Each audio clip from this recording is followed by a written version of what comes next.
Welcome to the Marble Sports Worldwide Podcast, where we discuss and analyze your favorite marble sports. From JMR Marble League to Algodo tournaments, we'll make sure you never miss the action. All marble sports, all the time, right here on the MSW Podcast.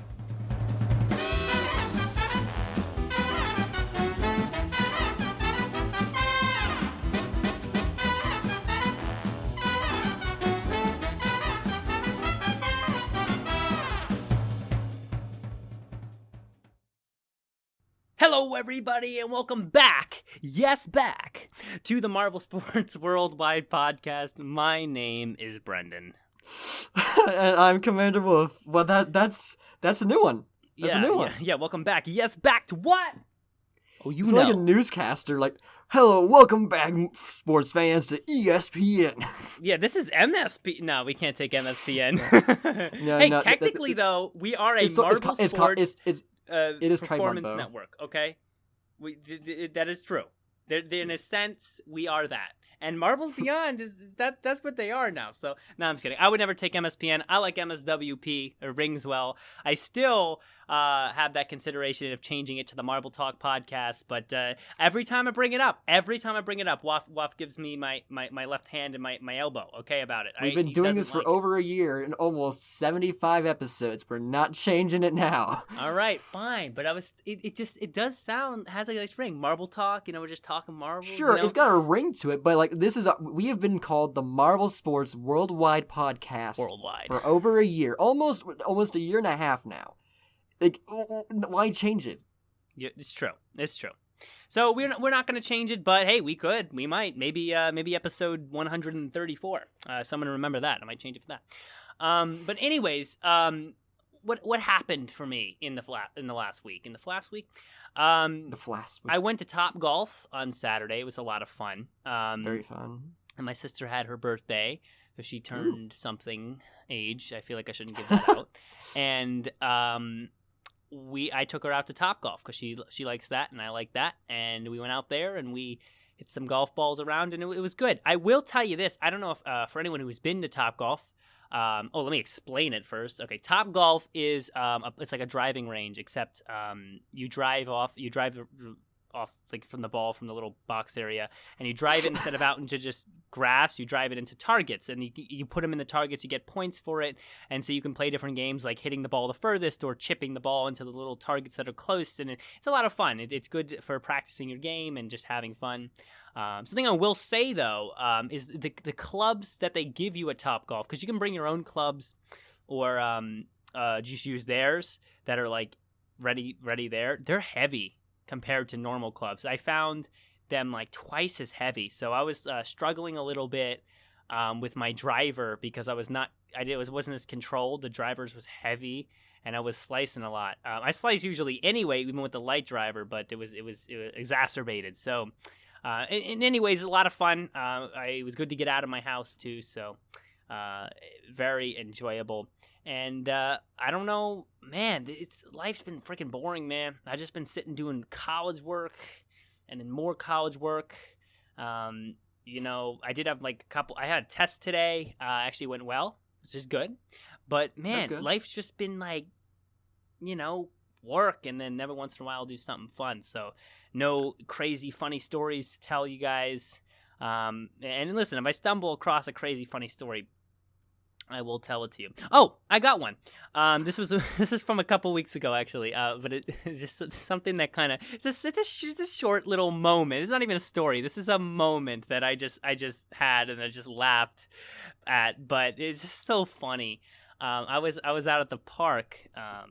It was like a park down the road where I live. It's like a 5-minute jog, or maybe even less. And I'll jog down there most days just because exercise, and I'll go down there, and it's like there's like swings there, and there's like a picnic table, so you can just kind of do something different. But I was down there, and I was just sitting there, kind of hanging out, and this guy and his two sons pull in his car, get out of the car. And they go for a walk, and oh my God, it's just so funny. This one kid, he gets out of the car, and he's like a pudgy kid. He's got this freaking giant football helmet on when he gets out of the car. And this kid's like, they were. Let's just say they weren't there to play football. This kid was like 10. He gets out. He has this giant helmet on for no reason. There was just no reason to have the helmet on, and they just start like walking around the park, and he's just wearing this giant helmet. It's like wobbling back and forth on his head. It's like weighing him down or something. But it was just so freaking funny. And you could just tell. You could just tell that the dad was just completely embarrassed by this. He walked 10 paces in front of his kids, and the whole time, and he was just walking, trying to mind his own business. His kids are like running behind him, trying to catch up, and he like looked over at me and said like, hello, hello, how's your day going? As like people do, and when they, you say like that, and you don't really want anybody, you don't want them to answer. You just want them to be like, hey, hope you're having a good day too, and then you move on. But he's just, when he said that, you could just tell his face. He was just like, oh fuck, I hate these kids. Why is this kid wearing a helmet? I don't understand it. He was just embarrassed by it, and it was funny. And then the other kid takes out like some sort of like freaking like kazoo or some shit and starts blowing on it. I don't know. It was just a funny little moment. With when I was sitting there at the park. So that's all I got. That's literally all I got. So maybe something interesting will happen in the next week. But interesting man, I don't know. I didn't know where that story was gonna go. I was.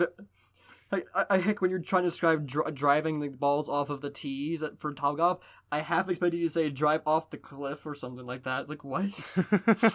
I was very confused. No. With you, Brendan, there's no telling. There's no telling. There's no telling. We just roll along. We raspberry race along.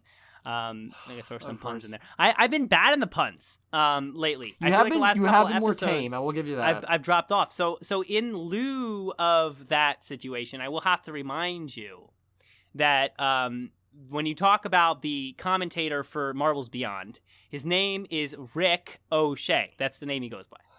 And the pun there is that if you take the name Rick O'Shea and say it fast, you get ricochet. And ricochet is a word. Ricochet is a word. It means like to bounce off back and forth, almost like pinballing around. How could this happen to me? That word I made my mistakes. Got nowhere to run, but life goes on. Rick O'Shea, ricochet. You get it? Ricochet. It's a great pun. Honestly. How could this happen to me? I'm sick of this meme. In any event, that will end the pain for Waf there. Waf, anything going on in your life this week? Or are you ready for Johnny Marble to make your life better? I mean, not recently, but I guess there are some stories I didn't talk about. Like you mentioned the hang out with your sister, like that, like kind of remind me of how a few weeks ago, one of my younger brothers was in town, and we originally planned actually to go bowling, but then we were like, nice. He's like, wait, let's play Lego Rock Band, and so we decided. So the 2 days we could hang out, we decided to just play Lego Rock Band the entire time. Oh, that's fun. I've never played that. What is that like? Just like, what is that? So Lego Rock Band is Rock Band with Legos, obviously, and it's got that classic Lego game humor and charm to it. And it is I love Lego like movie humor. Yes. You ever see the Lego Star Wars? It's good. It's yes. Funny. And it was really fun. It was like a big wow. It's a nostalgic game for us. Like all four of me and my three brothers. That's something we all play together, and it's one of the few things that we really didn't fight over too much. When we were younger, we fought a whole lot. Anybody who has siblings, especially a lot of siblings like we did, will know that it can be very chaotic at times. But indeed, because it's a cooperative game, it's a game that we could all really enjoy together, and so reliving that nostalgia was it was just so great to come back to it. No, yeah, that sounds like a lot of fun. There's nothing better than playing one of your favorite games with your family, your siblings. Mm-hmm. Yeah, I'm glad you had that moment too. That's a good moment. Anyways, we will wrap up this intro, sponsored by Family Moments, Marbly McMarble Face 2, and let's go to the news with Johnny Marble. Electric Boogaloo. Sure.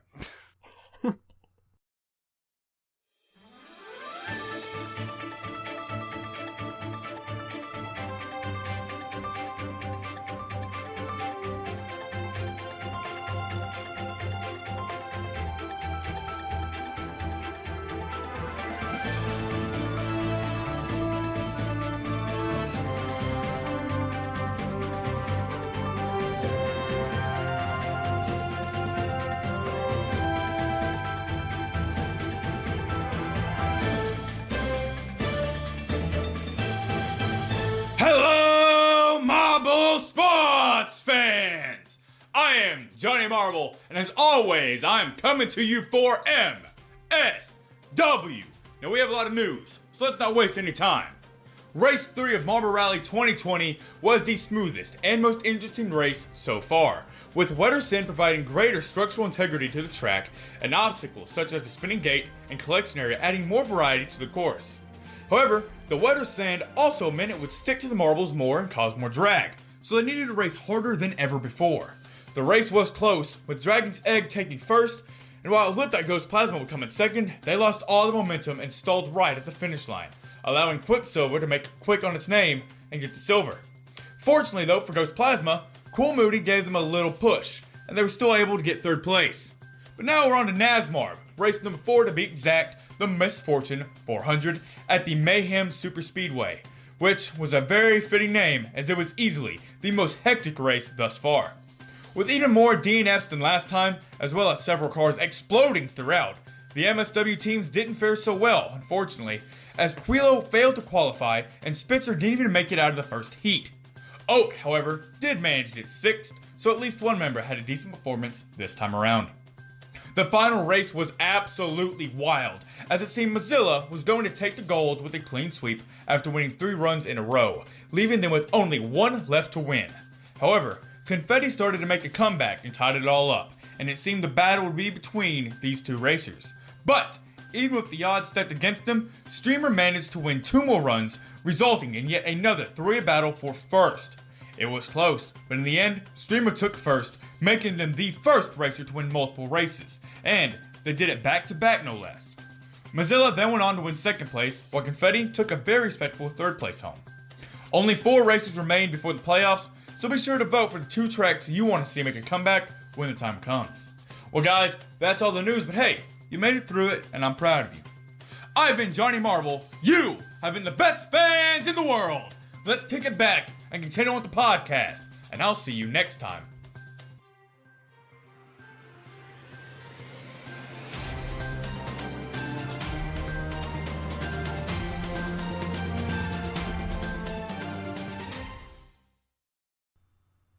Welcome back from the news, everybody. Thank you, Johnny Marble, for another informative and exciting news segment. You bring the energy every week, and somehow you seem to bring more energy every week. I don't even know how you could put any more energy into those news reports, but you find a way. And now we're here. Now we're here for the show. Marble Rally 2020, race 2 has passed. And it was a good race. It was very good. A lot of DNFs again. Yeah. And I will even skip to the end here so you can take a look at the standings. You know what? I'll go hear the standings. You already see pictures of the DNFs on the there. wiki. And there were 1, 2, 3, 4, 5, 6 DNFs on the race. I don't think 7. Now 7, I think, included the Ghost Marble this time around. Oh, why would we include the Ghost Marble? He's not a racer. I mean, I guess that counts, but and it just shows how how chaotic it is. Like that it was still another marble who was racing on that course that got out. Yeah, and that is a lot, and it equals the DNFs from race 1, and sensible since it was the same track for the first probably 2 the same races. day too, I imagine. Possibly the same day. Maybe they waited until it was a little darker or whatever. I don't know how they do it actually. But yeah, you got the same track twice, 6 DNFs on both races. Greg actually in the beginning of race 2 video said 7 in race 1. Either he got that wrong or included the Ghost Marble like Waff did. I don't know if he DNF'd in race 1. But that is 6 DNFs. That's like 4 DNFs too many in my opinion. 3 maybe. But that's a lot of DNFs. All right, that's almost a fourth. That's over a fourth of the competitors out there on the track not even finishing the race. And Waff, I don't know if you have a sort of a opinion on the average DNFs that should occur per race, but in my opinion, it should be no more than 5 per race. Or it's for me, not I guess a well-made it just depends course. on I think I'm more like just like okay with what happens. Like like Yella actually like he grades like the sand quality. I think according to him, like he considers this like a 3 or a 3.3 out of 5. Like so, this is not his. So he doesn't consider this, at least in his opinion, he doesn't consider this optimal conditions for racing. But like it's good enough to the point where like they've been like it's been delayed for so long that I think that that's probably why like you can tell like just looking at the sand and comparing it to past videos, it's not as solid as it usually is. It is definitely more granular and more prone to collapse, and I think it's why there's been so many DNFs. Although, maybe it's been so long, but it looks like the banks on the sides of the track are a little bit lower this year. No, I agree, and I'm actually having the race pulled up here silently on the YouTube, so if you're listening to the podcast on the YouTube, go check that out, because you'll get the visual aspect of this as we analyze and break down the race. But yeah, if you look, and we're right here into the start of the race, the boundaries on the sides are quite lower. They really are. There is not actually, in some places, there's not even any indication of a definite kind of wall on the side of the course, and it's almost just like the sand is flat. Now the sand becomes bumpy. There's no walls. I mean, there is here in this part right saw here, that. Like about that. halfway through the first third, you start to get some walls, but you also get some points where it's really flat, and it's almost like there's barely any walls there at all. So I think I don't know what goes into designing a course. That is something I would love to have Gel on one day to really ask him, okay, so what considerations and what precautions you have to take when designing a course for Sand Marble Rally. But I will say there are not high walls right now, and I don't know if it's because I don't know how they make it. I don't know what the best sand conditions are, but I mean, I guess if the sand is too dry, it looks dry, real dry, then it's going to be hard to build up those walls on the sides. And I've definitely seen courses in the past where you have a lot more structure on the sides, and it's just not there in this race. That is mostly dependent on the weather conditions, like and how it all turns out. And at least from what I remember, like they posted on the Reddit, like they were trying to go like film one day, and like there's like I think some traffic issues or whatever. Like it's like they've been like I think they've been under a lot of stress, or at least Yellow has been like trying to really get this done. And like I don't think that this is necessary. Personally, I still enjoy it. I don't think that like they shouldn't have raced in these conditions. I think these are good and fine. I think maybe like, if this is how it's going to be for every race, maybe my tone will change. Like, if they're constantly DNFing throughout the entire season, like, to this degree, it might get a little annoying. But I do kind of like how, like, in Universe, it's kind of like, basically, this is, like, the most difficult year that's in Marble Rally history. All these DNFs, like, this is the most toughest tracks that they've ever raced on. It's like the culmination of all their experience. Yeah, and this is certainly an example of a tough track. And actually, I'm hoping here in the video we'll get a picture of some of the DNFs. There's one off there. I want to see how bunched up those DNFs are. You get a couple out there, but I think there's one over there on the right side. But it's actually two. The DNFs are. And the Ghost Marbles went off there. You saw too, right there. Yeah. But I think you can see that the DNFs were actually spread apart over 3 different areas and not all bunched up. 4 different areas, actually, if you count this first one. So you're not talking about DNFs all in the same place. And I think usually, I mean, at least in a lot of courses from the past, when you have the DNFs, last race, they'll often happen in the same area or couple of areas. But in this race, I think it's just because the whole track does not have the best structure on the outsides. You're getting DNFs. You got DNFs in 4 different places this track, and 6 overall, and that's a lot. Yeah, and that kind of happened in the last race, where the opposite happened last race, where like they all kind of DNF'd at pretty much the exact same time in the exact same place. Yeah, and I think. Judging by the fact that the same track was used for the first 2 races, I think the first track had one error, and then the second track, the second time it was used, it was worn down a little bit from the previous race and conditions, and then all of a sudden you had more gaps open up and more places that marbles are going to lose control. So, I mean, honestly, my opinion stands. DNFs should not be over 5 in a race. Okay, shouldn't. And listen, I stand by what Waff said too, that whatever happens, happens. When you get down to recording the race, when you decide, okay, I'm turning this camera on, sorry, and this is the race that's going up on the channel, whatever happens, happens. If 12 marbles DNF in that recording, then 12 marbles DNF, so be it. No re-records, it's the way it is. But I think that tracks should be built and tested beforehand to make it so that 5 is the max DNFs. It really should. It really should, because...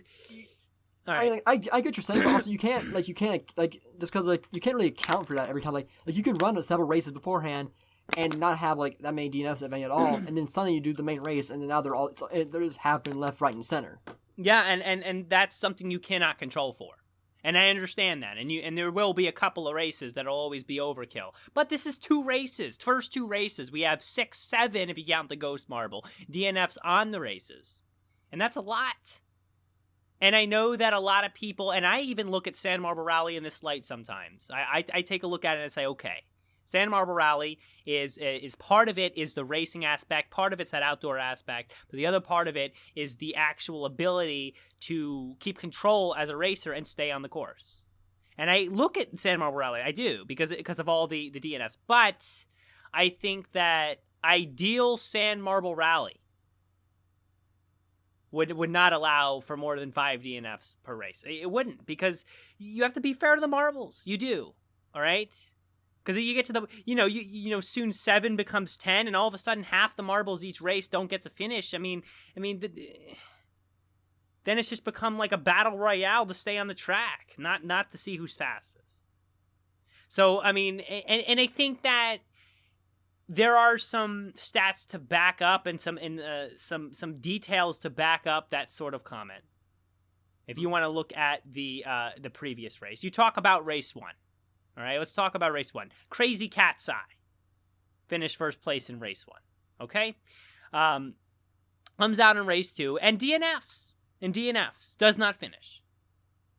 But he finished first in race 1, which means he is a competitor to be contended with out on the track. But that contention is gone because he doesn't get to finish, because the track doesn't have enough walls on the sides. Because and you could say because he lost control and it's his fault. But in my opinion, when it's over 5 marbles per race, you got to question how the track is being made at this point. Yeah. And in my opinion, it does detract from the competition of the event. I mean, Crazy Cat's Eye's not finishing last place if he doesn't DNF. He's not. There's no time. He's better than that. He's better than that every time. So I don't know. That's a consideration I always think should be taken into account when looking at Sand Marble Rally and judging the DNFs. That's fair. That happen. On the more positive side of things, like, I don't know if it's just me, but I feel like the tracks, like, they're actually maybe a little bit skinnier than they have been in the past 2 years. I think most likely maybe it's like a difference in this. Like, he uses his shoe to make the first track, and then they smooth it out with a shovel. So like maybe he's got a smaller shoe size or whatever. But like, what I've noticed, like, at least from maybe it's just me paying more attention now, but like, and at least for me, these past few races have had the most position swaps and like contentions for first place and stuff like that. So like, I think I wonder if maybe like that tighter track actually forces them to want to have more speed and also to kind of knock into each other more to result in more position changes. Now I just kind of realized that like last season there were plenty of times where red number 3 was so far ahead that the camera was basically just focused on them most of the time. So it's possible that they've been fighting a lot and we just haven't been seeing it. That's entirely possible. But I mean, at least from this season, it feels like there's more even play, so to speak. At least like towards the beginning of the race, and then even later on, the middle of the pack seems always in contention almost. Well, let's take a look. We'll pull up the race here again on the YouTube. We'll talk about track design, and I think that one of the major flaws in Sand Marble Rally for me over the course of the last 4 years is the lack of variation. Okay, I think there is a lack of variation in track. There are many opportunities. I just think it would just be so natural, first of all, cool, and not that much more difficult to make to flatten out a wide section of sand at one point and allow the marbles to really spread out for a little while. Mm-hmm. It shouldn't be that hard. Allow it to split into 2 lanes, even for a short time.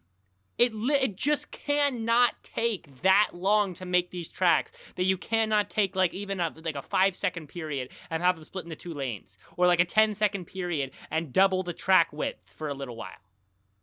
Yeah. I mean, look at how narrow it looks, like a trough. It does. When we're looking at the video here, it looks like a trough, and it looks like it curves in to the point where like there's not much room for marbles to pass unless they literally jump over each other or pass when they. Most of the passing here, I'm taking a look at the video. I'm seeing a lot of passing happening when marbles go up on the sides of the wall, and that shows that it's not. There's not a lot of passing able to happen on the track itself, but only when they're moving up on the sides of the walls, and they're moving, of course, different distances up on the sides, and it allows for passing. That's where I'm seeing the passing right now. And also, there's not much lead changes. Once Super Ball got out in front, Super Ball stays out in front. All right, that's a fact. And Ghost Plasma, once Ghost Plasma gets second, Ghost Plasma keeps second, I believe. He might have switched once. I don't remember. I think Duct Tape might have squeezed in there. I forget. Or Cool Moody. But there's not much changes in the lead. Once the initial pack stratifies, it's not changing that much. And I think that taking that into account, maybe a wider section. I mean, I just don't know why they don't do that. I don't. What do you think, Waff? Wider sections, more lanes. What do you want to see, or do you want to just see it? I think more lanes would be nice, but and they've done more lanes before. But they generally do much wider, And I think it is important to remember, how that it definitely takes long. I know you're just exaggerating for the sake of your personality, but this does take more than 5 seconds to make a decent 2-lane section. Obviously, it does, but I just think at this point, where you have hundreds of thousands of people, and we'll pause here on the standings. You guys can look at them. Hundreds of thousands of people every week counting on JMR to bring the best of the best. That an extra 10 minutes or 15 even to add a second lane, to add a wide swath, a place where it kind of empties out into this really wide area, maybe like some sand plinko type look to it in a manner of speaking. That would be interesting. That would be new. And I said this last year in Sand Marble Rally podcast. I did, and I will say this until it happens. For me, Sand Marble Rally will always be special, but it will not be. It will not progress until I start to see clear, distinct features on the track. It won't. And we've not seen that. We've not seen that. I cannot recall, and if I can't do this, then there is nothing special besides the fact that they're out in sand to begin with. I cannot recall a specific track that I really remember, oh my god, that one was cool. I can recall a couple specific features that looked cool, but I can't recall a specific track that one really stood out as a creative take on racing in Sand Marble Rally. I can remember parts of tracks, like the ones with the wooden bridges with the holes, or the ones that had spiral sand parts. Those features, I can remember them. Or the ones where the one where they had the metal pole at the finish line, going through the middle, where they had to go around it. I remember parts of a track, but I never remember an entire track. I mean, to be fair, it's the sand blends in naturally with the rest of the sand, so it is hard to keep it in your mind, I suppose. And yeah. I guess it's hard to really to compare it to something like Marble League, though, because in Marble League, it's standardized stuff that it's very simple and easy to see, straight line, like sprints, straight line down, or a high jump. A simple ramp up over a bar. You can't forget that. That's a simple structure, simple design. Whereas Sand Marble Rally or it's just Marble Rally is winding pathways that are never really the same. Like there's always small variations compared to every previous track, and they all look this. But because the environment is just all sand, it blends in so well. So it's hard to remember it to begin with. So I don't know if it's necessarily a sign of it being bad so much as it's just the natural I guess, the natural outcome of using varied sand tracks that are really long. Here's what I'll say. I'll say this about this. And I think that, first of all, before I make these criticisms, I should let you know that in my mind, and I think in most people's mind, the fact that a track has even been made out of sand, that it even exists in whatever form you get, is incredible. And I think you would agree, Waf, that just the fact that we even have a sand marble rally, the fact that I say those words and that applies to something on the planet that exists, that is incredible in and of itself. That is. But I think 5 years in to Sand Marble Rally, I feel that I have a little bit of validation in making these criticisms, and I'll say it like this. When I think about Marbula 1, Marbula 1 is obviously a racing event. It's not Marble League. Marble League, of course, I can remember everything because they're all unique. Long jump looks different from 5-meter sprint, looks different from the awful black hole funnel, looks different from collision. But when I think about Marbula 1, I can remember tracks. I remember the names of the tracks and I remember the look of the tracks because of the creativity of the features. And even it was simple. I remember the short circuit just because of that long stretch of straight track. I do. That was great. I loved that. All they did was keep it straight for a little longer. And I remember the track. I remember the Raceway for the sand part. Obviously, in Sand Marble Rally, it's all a sand part. But maybe throw something else in there. Who says you can't throw a different terrain out there in Sand Marble Rally? Who said that? I mean, they did change it. We had a discussion last year how they're changing the name to Marble Rally. It's like I made the point of like, hey, maybe this means they're going to do something that's other than sand. Like if not in the Sand Marble Rally itself, like maybe a different series. I thought that was the whole point of changing it from Sand Marble Rally to just Marble Rally, you know? Yeah, we both spoke to this. I feel like we spent a whole episode on this. And what are we seeing? We're not seeing any changes. Talking about Marbula 1 more. This is the beginning of the season, so maybe this is like 2 races. We do got 12 races again this season. We do.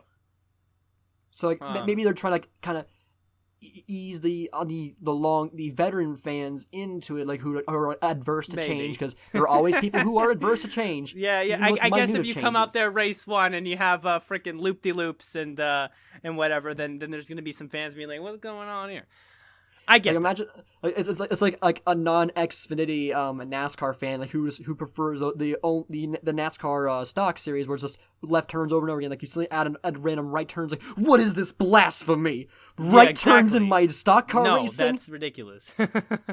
No, I get that. And marble sports fans, I find some of them to be be sticklers. Be sticklers for tradition. Sticklers for structure and process. So definitely I can see that point with WAF. We'll have to see how the rest of the 10 races go if we get any interesting features in there. But I continue with what I'm saying. Honeycomb driveway or whatever the frick that name was. I remember that because of the Gravitrax part. I remember the Midnight Bay race frickin' bay or whatever the frick it was called because of the glass bridge. I do. I remember. And that was a small part of the track. And the tunnel. The tunnel? Yeah, well, the tunnel as well. But those were small parts of the track, guys. But I remember that track because of those features. All right? I even remember the Green Ducks track because it had an absurd amount of curves in it. 28 turns. All right? And those are small things you can do. All right, I would love to see a instance in a Sand Marble Rally track where there are maybe you have a little jump up in the sand, little bump in the sand, kind of pushes marbles over a little gap. That would be cool, and that would work. You have a downhill situation. I would love to see a Sand Marble Rally feature where it's just straight for 20 seconds, just straight down. That can't be any harder to make than putting curves in it. That would be cool. I'd love to see a Sand Marble Rally part, maybe where we have like some different terrain, like put some felt down or something. I don't want to say just throw anything down, but just something different, just to be like, okay, the marbles have to deal with something different. Oh, the marbles, it opens up into this giant gap, and the marbles are all kind of side by side for a while. I mean, these are ideas that are easy to do. They are. And 5 years into Sand Marble Rally, we need to be seeing these changes. We do. I think we do. Do you think we do? Leave a comment. Email at us at mswpodcast@gmail.com. I'd love your emails. I'd love to join read the your Discord. Emails. Join the Discord. Actually, email. But there are people listening to this every week. People still listening to me talk about Marvel. You're still doing it. For the love of God. mswpodcast@gmail.com. Tell me, the question of the day is, do you want to see changes to the track features, the track type in Sand Marble Rally? And if you do, what do you want to see change? Do you want wider tracks, shorter tracks, straight bits, different terrains? What do you want? Talk to me. Email me. We'll read your emails on the show. All right, you listen every week. You gotta pipe in. I want to hear your thoughts. I want your voice to be on the show. So please do that at the email mswpodcast@gmail.com. Wow. Oh, no, I almost did the bit. We've done that bit before. No, yeah, we have done that bit long before. ago. Yeah, I remember that. Does Kaysen have that? If the editor Kaysen has that, he should throw that in there for like the fun of it. Oh boy. Do you want to cover your points haul for the week? Anyway, before we get to Waff's picks, who's he struggling to pull him up, or if he's not? No, I have him up. I do want to address something. YouTube chat. We have Richard Hinckley, who's been a long-time listener on the YouTube Live, says to us, what about Snow Marble Rally? What about it? I like it. I like Snow Marble Rally. Yeah. It happened before. It's cool. Yeah, but that was just that one race for Marble Lee. Like a whole snow race. Like, I think it's almost winter season so there will be snow will be available. Like there's also the dirt race they can do more dirt races if they wanted to. But other environments? Here's the problem. Let's say it switches. Okay, we're done with sand. We're doing snow. You have the same problem. So Snow Marble, you get the same. You get the same thing. Just the windy track down the hill. That's it.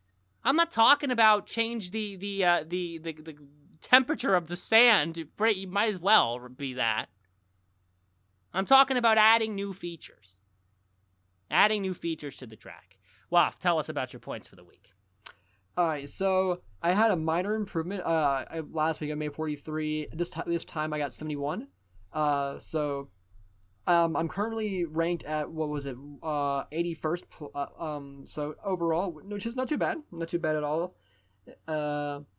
So currently for total score, red number 3 has earned me with a multiplier 36. Super Ball got me 56.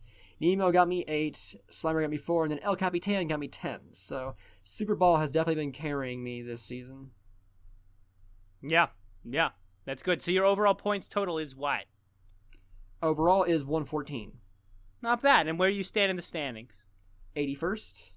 81st. Well, you have some work to do, but I think Nemo is dragging you down right now. Yeah. And red number 3 in your multiplier is dragging you down right now. I will address red number 3 in a moment. My points haul was good. I have a total of 153, a little bit less than race 2. My race 1 points was 78, my race 2, 75. Super Ball pulled for me a good 60 points on the race as he won race 2.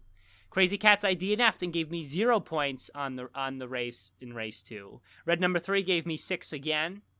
Comet, I have to see where he finished. Comet finished, pulled 4 points in race 2, so finished, what would that be, 12th?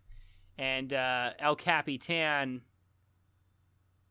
pulled me 5 points to 11. So not bad.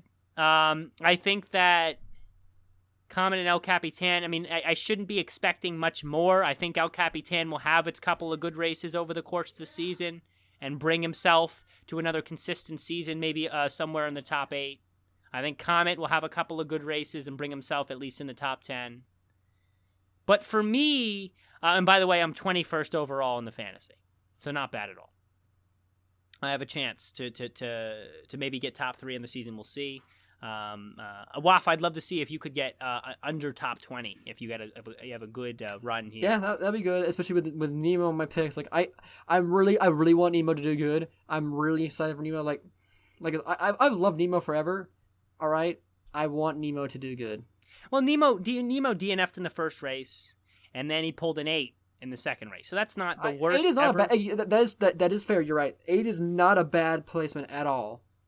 And if, as I said, if you consider that every marble of race in Sand Marble Rally DNFs an average of twice over 12 races. Well, we have 12 races this year, so now usually an average of twice over 8 races. Maybe make an average of 2 to 3 times over 12 races. Every marble, not just one. Then we can take those 2 or 3 races out and only look at the points that these marbles pull. And I think Nemo's got a good chance, maybe in the future races, to pull out of the DNF spot and bring some good points. What do you think? I think it's definitely possible. There's 10 more races to go, so anything can happen. Honestly, like heck, red number 3 could make a comeback somehow. Who knows? Good segue, because that's who I want to talk about. All right, red number 3. And we talked about red number 3 last week because MFA, our half host, brought up a great point. When you look at red number 3 on the videos, you see that red number 3 doesn't look like red number 3. And actually, I have a good picture up on the YouTube here of them finished. I was actually the one who brought up red number 3 being different, but whatever. It's see a clear white. Crap! Why did the word just escape me? A white circle, a white circle. I couldn't think of circle. White circle around the 3 on red number 3 there. And if you look at old red number 3 videos from the past 4 years, the circle that the 3 is in is much more yellowed, showing that it's been a keychain there for a long time. While this shows that it's a new marble. And you can see here in the last race that this marble, this is a glistening marble. This is not a keychain, and it's glistening just as much as the other marbles. It's reflecting light as much as the other marbles. It's very, very likely that it's a glass object and not just a keychain with the hole filled in. And we know that glass marbles of like the pool balls exist. Like a lot. I remember seeing like in the press box of like a glass car or whatever. Like there were like pool ball marbles. So there a red number 3 marble exists already. So it, wouldn't be too hard to find one. Yeah, they definitely slipped in that change. But what I'm saying is about red number 3 is I don't like red number 3 this year. I don't at all. And I know that WAF is definitely going to say this in a second, that oh my God, it's only 2 races in. So why we can't make judgments. But all red number 3 has done, in my opinion, all red number 3 has done is show that he can avoid a DNF. Look at his points haul. It's 6 and 6. That's it. That's not red number 3 from last year. Yeah, that's not a first place racer. And yeah, and to get out the role play though, like that, it really isn't red number 3 anymore. Like, so is it like thinking about it, going back on, like honestly, it is the right decision because like at the end of the day, like is it really fair for a keychain to race against marbles? Like that's not that. At the end of the day, they're not really. They were never really equals. So I guess it made sense to replace him. It does. It really does for the sake of fairness. But I mean, like now it's like I'm not really a fan of him anymore because it's not the marble, the myth, the legend, red number 3 anymore. No, yeah, I agree. I don't know. I don't know what to think about this. I think part of me wants the marble, the myth, the keychain, the legend. I think part of me likes that we've evened the playing field, and JMR did it very sneakily. You got to give it over to them. They did a good job. I actually like how they did that. They did. It was a very clean. No matter the parts of me that prefer or not prefer the change, there's also the part of me that needs to focus on what red number 3 is going to do for me as a fantasy team and what red number 3 is going to do as a racer this year. And honestly, to me, red number 3 is not a winning racer this year. It's not. It's not. 2 6s, that's 10th place twice. That's it. Yeah. Most marbles under red number 3's position have a DNF to their name. Or 2, Blazing Fireball and Cobra. That's ridiculous. You guys need to pick it up. Blazing Fireball has struggled for years. Yeah, not really the kind of racer that you're going to see at the top anytime soon. But all red number 3 has proven to me so far is that he's not going to DNF, or he's avoided DNF for 2 races. That he can do that. That's it. That's all he's proven. He's proven nothing. Terrible racing. He didn't even hold a lead at all, ever in the first 2 races. We didn't even see him in the top 3 for the first few races, couple of races. And that's a problem for people who picked red number 3 as their times 3 multiplier, because you're not getting that many points. You're not. Yeah. And I wish I had known about the surgery beforehand, because if I did, I wouldn't have picked red number 3 for my number 1 spot. I wouldn't have. Yeah, and I did not know about it either. I made the pick based off just my tendency to not be mainstream, to not go for the easy answer. Yeah. So I was like, okay, well, I like Super Bowl, 2 third places in the last 2 years. I like Crazy Cat's Eye, upward trajectory. Let's throw them up there. Let's see how they do. And it turned out in my favor this year. But I don't even know if I'm happy with red number 3 as a 1 times multiplier. I mean, I could have had Cool Moody. I could have had Marbleface. I never would have picked Cool Moody before, but I was almost picked Marbleface, but like I ultimately picked El Capitan over them. But now that I'm realizing, like, I don't know if I wouldn't have if I had known about the surgery, I probably would have still picked red number 3. I don't know. I feel like a lot of people. I think you would have just to like, because you think, well, it means red number 3. Yeah. We didn't know what was going to happen. Yeah.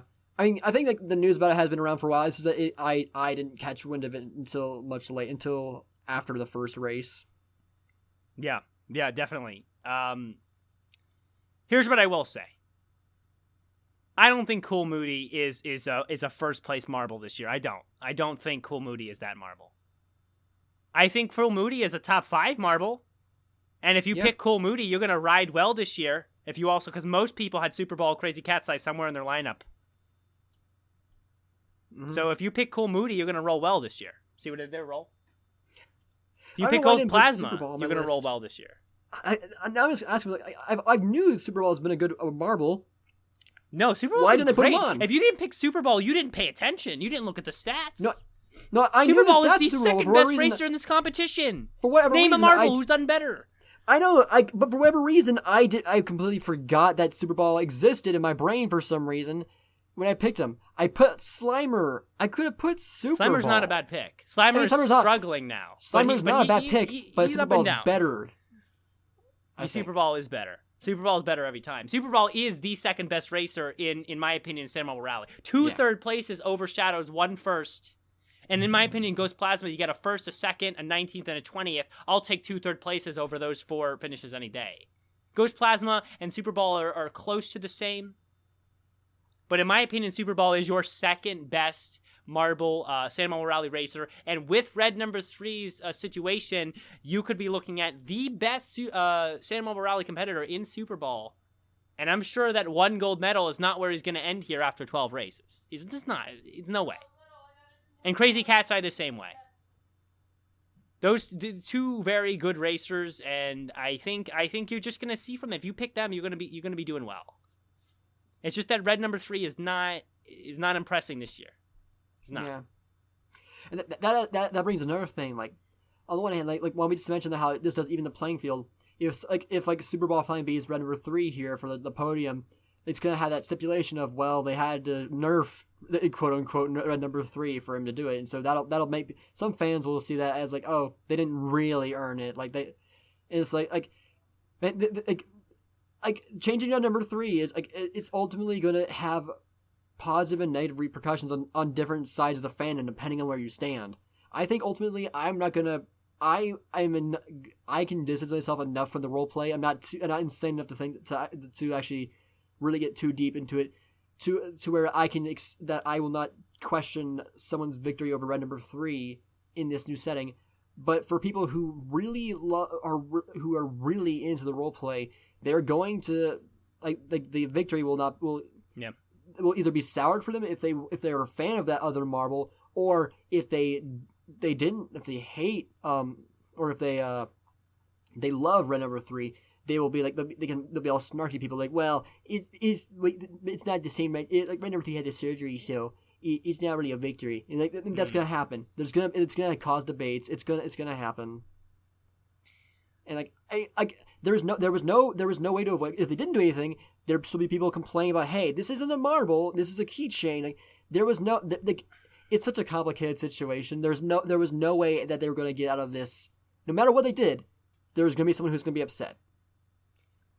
Like there's this is how it was. Like in my opinion, I think this is ultimately the best choice out of all the choices they could have made. It's true. I think in the long run, this is the best choice for the series. But like it is like when thinking about it, I kind of feel bad for them because no matter what they do, someone's going to be upset. Yeah, I don't know. You a lot to unpack in what you said there. Indeed. I don't know. I don't know what to think. I think that what they did, the decision they made, remember, we're talking about this on the assumption, the very probable but still the theory that red number 3 was switched for a red number 3 marble from a keychain and not actually the surgery being performed to fill in the hole. That's what we're going on the assumption. The theory I don't think of, it's a theory. I'm pretty sure it's just straight up a fact. I mean, it was likely. It's what we've seen. It's not necessary. We don't know 100% sure. We're like 99% sure.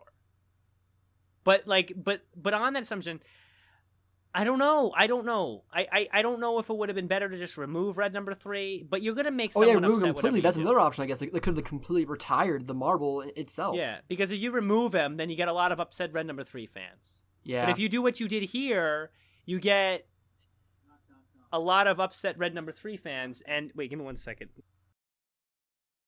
What I was saying is, I'm back from my thingy, whatever. Talking about red number 3. I don't know what would be better because you're gonna make people upset. You do what JMR did right now. You replace the marble. You're making some red number 3 fans upset, but at least you're kind of being like, okay, come on, you can keep red number 3, but he has to be a marble. So like they'll kind of be upset, but they're gonna be a quiet upset where it's like, okay, they get it. But I feel like if you remove red number 3. Then you're gonna get a lot of outrage and a lot of fans being just like that. You can't. How we can do that? That's it's a tasteful retirement. Like they're the first repeat champion, not just in Marble Rally history, but in JMR history. So like, I know, but that's gonna be seen as a way too timely retirement too. And then you're going to still get fans being like, well, I mean, we got first place his last 2 years. What competitor retires after getting first place twice in a row? No, at least play out the next year. Some people some people do like they know like when they've peaked and they made a major accomplishment and like this is how I want my career to end like on a really high note. And that's that like, for red number 3 last year, that is the highest note that any Marble Rally marble has ever been on. It would be so like if that's the style that they wanted to go with, like that's a completely understandable time for a competitor to retire. Yeah. I think just the change hit us so quick we didn't even really have time to react, and now all of a sudden red number 3 is pulling a 6 and a 6 in the first 2 races, which is deplorable. It's awful. That's terrible. Yeah, I don't think you're seeing red number 3 in the top 10 this year. I don't. Yeah. Richard Hinckley also mentioned like in the chat on that many boxers also retire as champions because that also adds it's their career ending on a really high note. Yeah, it's fair. I don't know. I that's another great thing. MSWpodcast@gmail.com. Send an email. Tell me, give me your thoughts on the red number 3 situation. This is a big situation. This is the highlight as far as drama goes when it comes to San Marble Rally. And I honestly want to hear your takes on it. There's so many options. They could have replaced the marble. They could have filled in the hole. They could have taken red number 3 out. They could have just left him as is. Like where are you at with it? And what do you think red number 3 is going to do this year? Look at his points in the first 2 races. It's awful. It's worse than like you take another racer like Summer Sky, who has a DNF but a 10-point haul on a different race. DNFs are like you expect at least 2 for every marble on the 12 races. That's okay. We got 6 and 6 right here, guys. So one of the red number 3 fan accounts actually responded to the tweet about the previous episode. Like what's the deal with red number 3? It's like no deal, just having a tough season. Find like I love that. That's great. Loving having that fan community interacting with us. Hey, granted that it's true. It's what's happening. Yeah, in universe. Like, well, okay, going back into roleplay. Yeah, that's exactly what's happening because this is still in universe. It's still the same red number 3, just after a surgery. And I guess that's where we'll have to leave it as far as red number 3 goes. Yeah. I would be surprised if red number 3 finishes top 8 this year. I think you're going to likely see him 10 and below. 6-6 coming out of the gate. That is not exciting me for the coming races. It's not at all. So let's head to the trivia segment, everybody, and we'll come back, discuss a little NASMARB after the trivia, and wrap up this episode. And we'll go to the trivia. So do the music thing. Now it's time for the trivia segment. Come on now, let's go. Go. Is the music playing? Is it playing? Yes. All right, it's playing. Okay, so we're gonna go to the trivia. We're at the trivia now. The music played somewhere in that mess of talking. So let's just do it. Well, I'll start with the trivia question if you want. Okay. All right, it's a simple one. We're just talking about the current state of Marble Rally. Okay. So which marbles? We'll ask how many. We'll start with how many, and then you can actually name them if you're that good. How many marbles have an equal points haul or DNF in the first race as they had in the second race? So how many marbles had identical finishes in the first 2 races? And what marbles are they? Well, you might want to cover up the screen. I guess I'll cover up my. I won't look at it then. So All right, what 2 marbles? Cover it up. Well, red number 3 we talked about a whole lot. They had 2 similar. They had 2 10th-place finishes. Yep. 6 and then 6 on the points. Let's see here. I think there was one other one. I want to say We'll count double DNFs too. Double DNFs. Okay, Yeah. well then Cobra was one of them. And then there was another one. It was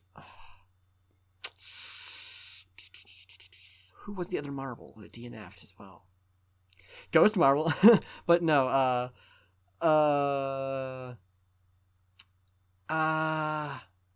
Come on, you were just mentioning this guy. You're just complaining about him for a second.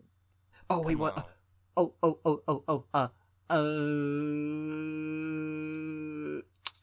Come on, that's a great hint, but I can't believe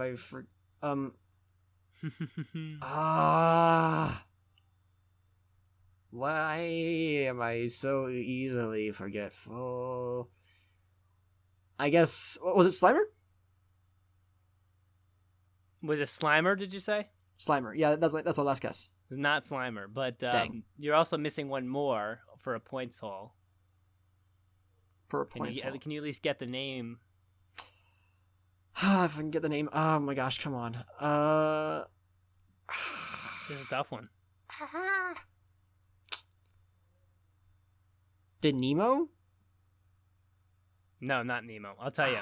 We had red number 3 with a 6 and a 6. Right. El Capitan with a 5 and a 5. Ah. Blazing Fireball with the 2 DNFs, and Cobra with 2 DNFs.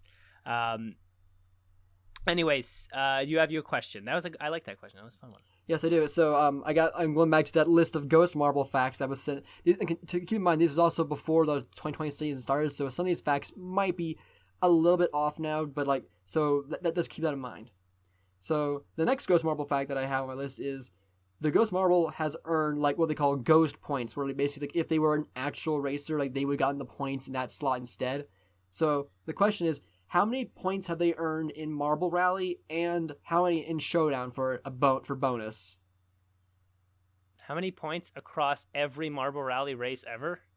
Yes, but remember, the Ghost Marble hasn't raced in every season. We talked about this last. Oh yeah. They've only been in last week. They've been in 29 races in the Marble Rally and 8 races in Showdown. Well, here's what I'll say. This is how I'll do it. 29 races, we'll say. Okay, chances are that in 29 races, going by my average that I threw out to you at the beginning of the 15 minutes ago, going by my average that a marble DNFs twice every 8 races about. We'll say in 29 races, he DNF'd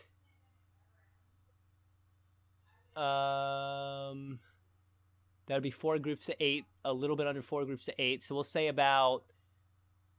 DNF'd about 8 times. So those would be 0-point times. Then we'll say that leaves 21 races. We'll say that the fact that the Ghost Marble is rarely ever seen in like the top 8. I'll say that we're looking at a points haul between about 0 and about 6 or 7. So if you average that out, you get like 21 times 4. I'd go about 81 total points. 84 total points on the 29 races. Is that any more close? You gave the Ghost Marble so much more credit than they actually deserve. Remember, they start way back in the pack. The Ghost Marble, in all 29 races they had raced in up until that point, they had earned 13 ghost points in Marble Rally. And wow, okay, not nearly anything. In this most recent race, I didn't weight my average quickly. Can you show the scoreboard for race 2? Because I think they did finish race 2. So we can get an update on their current ghost point. It doesn't show the Ghost Marble here. In screen on the video. Oh. Did not finish in race 2. Ghost Marble. Oh, okay. At the bottom. Okay, so yeah, so they didn't get points this time. Okay, and then for the bonus points in Showdown, they've only earned 2 points. Interesting. Well, actually, Showdown being 8 races, I would have guessed 2 DNFs, and then averaged it out to 6 races. I would have said way more than 2. But weighting the average, if it was, I still would have been 2 points. Okay, that's fair. That's cool. That's an interesting fact. You remember the Ghost Marble always starts at the very back of the pack. Yeah, so and there's a lot of zeros. There's a lot of zeros because if you finish 16th to 20th, you get a 0, even if you finish. So, yeah. Well, I mean, also that those are DNFs, so maybe they decided not to give him any points at all. I imagine you probably got 1 point for getting 15th. Yeah.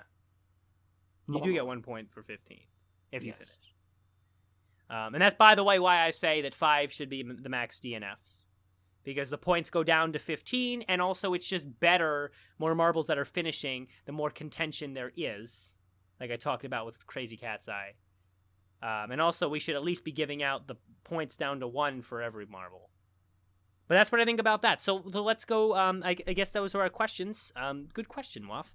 We'll head back to the trivia with the song. Play the music. Why am I singing it? I don't know. That was the trivia segment. Now let's head back to the show. The show. Oh. All right, we're back from the trivia. We're here, back from the trivia. 52 minutes in. We have about 10 minutes to go. Wow, we did hit the hour. We're going to hit the hour. Wow, we said we wouldn't. I told you. But we're going to hit it. Because once I start talking about marbles, then we just can't stop. We can't stop. That's the power of marbles. Power of marbles. Well, what's going on? What do we want to cover here? We've covered San Marble Rally. Like I said, I think we just the basis point I want to say before we move on. I think we'll cover NASMARB for a moment. Oh, but yes. I do want to remake the basis point again. I want to see in the next 10 races. I want to see at least one thing memorable in these tracks. Besides the fact that it's just incredible that they're on the sand to begin with. We're in year 5, guys. I want to see something memorable. And remember, you can give your comments, mswpodcast@gmail.com. All right, NASMARB. Waff, do you want to talk about NASMARB? Your thoughts on the track and the race and what's going to come up here in the actual race in week 4. I guess tomorrow would be. Yeah, so the qualifiers happened just about 2 hours before we had to record this. So it's called the this race is called the Mayhem Speedway, I believe it's Misfortune 400 or something. Well, the track is called the Misfortune 400. I think you're right. That's the race. You're right. The race name is the one with the number in it. I always mix that up. So the Mayhem Speedway, Super Speedway is the track. The race that this one is the Misfortune 400, and that's a very apt name because the turns are super tight and there's a lot of DNFing going on. I don't know if it's necessarily as much as last week's or like 2 weeks ago, last race, but it is very close, and that was just with the single cars. I can imagine that tomorrow, when we have 2 and 3 cars on the track at once, there's going to be a lot of cars that are either falling off the track or just getting stuck at one of the turns. Like, it's going to be a very, very hectic race. Yeah, and unfortunately for me, the car I sponsored, Quilo, for the MSW podcast, did not qualify. First time not qualifying. It's a shame. It's not really what I wanted to see. But I think Quilo can eat this one as long as he's good for the next 4 races. And I think he'll at least make the playoffs if he continues to race well in the next 4 races. When I talk about the track design, I like it at first, right? Is a lot of 3 turns. It twists to the right, then twists back to the left, then has a nice clean 90-degree, and then a straight shot to the end. And it's a good set of turns, but the first 2 turns are so close together that it really does whip the car around quickly. And does take a lot of speed from it. If you a couple of times in the qualifiers, I did see that cars that even did finished on a very slow way. They just crawled to the end because they were whipped around so much at the beginning that they just lost the momentum and just kind of crawled to the end for the last half of the track. Actually, there were some fast times. I know you only got to breeze through it, but I got to sit and watch all of it. There are some fast times, and I think this is nice because this is not just now. This is testing more than any of the previous tracks. The car's control, like the driver's skill with controlling their vehicle, which is something that they haven't really tested as much. That's true. Control is important here. Finishing is important here. A slow finish. Finishing is better than always important. DNF. No, but it's especially important because you're getting a lot of DNFs. You're getting a lot of DNFs tomorrow. You're gonna probably have a record of DNFs tomorrow. You definitely will. Possibly.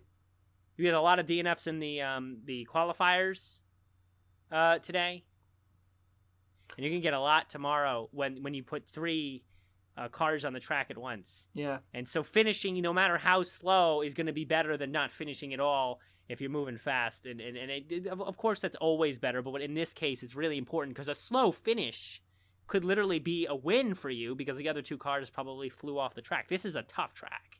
Mm-hmm. The track, you can see, you look at the track, the design. There's a very clear twist in the track that really is going to put these cars in weird angled situations. So yeah. I don't know what's going to happen. I just know it's going to be tough. I will take a moment here and pull it up on the YouTube for anyone watching the show on YouTube. And you will be able to see the track design here for a moment before we end. I'll just kind of skip ahead. You got a chance to take a look. But what are your predictions? Who's gonna win? Who's gonna win race 4? I mean, it's hard to say at this moment. It was Streamer who was racing in the new Pines cones design. I love that car design, designed by Piney. So they did really well this race, and like the racer who's been doing really great recently, Lemon Drizel, is at the middle of the pack actually. Though they kind of were at the middle of the pack on their, if I'm not mistaken, on the race that they got the perfect run on. So Drizel is still out. I don't see Lemon Drizel having a good race today. I don't know. Drizel has been really on their game these past few races. I would not be surprised if they continue. But trend. not from race 1. Not race 1 was that one time that they did bad. Yes, you're right. But like then, but there's only been 3 races. So from race 1, if he's not racing well, I mean, that's 1/3 of the season that he has spent not racing well, and I just don't think that Lemon Drizel's forefront of skill is maneuvering through these curves. I think he's more of a speed-based car.